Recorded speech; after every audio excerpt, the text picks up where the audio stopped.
সারিকা কক্সবাজারে বন্যা পরিস্থিতি ধীরে ধীরে অবনতির দিকে যাচ্ছে। আমরা আজকে যদিও বৃষ্টি কিছুটা কম হয়েছে, কিন্তু এর মধ্যে চকরিয়া পেকুয়াতে অবস্থা খুবই ভয়াবহ। সেখানে উজান থেকে নেমে আসা যে মাতামুহুরী ঢল, সেই মাতামুহুরী ঢলের কারণে আশপাশের উভয় পাশে যে চকরিয়ার বিভিন্ন এলাকা রয়েছে, বেশ কিছু এলাকা প্লাবিত হয়েছে। ইতিমধ্যে চকরিয়া উপজেলা নির্বাহী কর্মকর্তার সাথে কথা হয়েছে। তিনি যেটি বলেছেন যে সেখানে প্রায় 1 লক্ষ মানুষ বন্যা কবলিত হয়েছে এবং এর মধ্যে বেশ কিছু মানুষ আশ্রয় কেন্দ্রেও গিয়েছে। যারা আশ্রয় কেন্দ্রে গিয়েছে তাদেরকে তারা প্রাথমিকভাবে খাদ্য সহায়তা দেওয়ার চেষ্টা করছেন।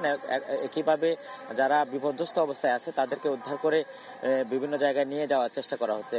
অন্যদিকে পেকুয়াতেও একই অবস্থা বিরাজ করছে। সেখানেও বেড়িবাঁধ ভেঙে যাওয়ায় যে নদীর পাড় থেকে পানি ঢুকে বেশ কিছু এলাকা, বিশেষ করে বেশ কয়েকটি ইউনিয়নের অন্তত 40টিরও বেশি গ্রাম প্লাবিত হয়েছে এবং সেখানেও পরিস্থিতি অত্যন্ত নাজুক অবস্থায় তৈরি হচ্ছে। এবং বৃষ্টি যদি আবারও কোনো কারণে বেড়ে যায় বা বৃষ্টি হয়, সেক্ষেত্রে রাতের দিকে অবস্থা আরও নাজুক হতে পারে বলে আমাদেরকে সেখান থেকে জানানো হয়েছে। এবং একই সাথে কক্সবাজারের রামুর যে বিস্তীর্ণ গর্জনিয়া, কচ্ছপিয়া সহ বেশ কিছু, মিঠাছড়ি সহ বেশ কিছু এলাকা রয়েছে, সেখানেও বন্যা পরিস্থিতি তৈরি হয়েছে এবং সেখানকার এলাকার লোকজনের বেশ কিছু পানি কবলিত অবস্থায় রয়েছে। যদিও ইতিমধ্যে জেলা প্রশাসন থেকে বলা হচ্ছে যে সেখানে সহায়তা দেওয়া হয়েছে, কিন্তু মাঠ পর্যায়ে আসলে সেটি দেখা যাচ্ছে না। সারিকা।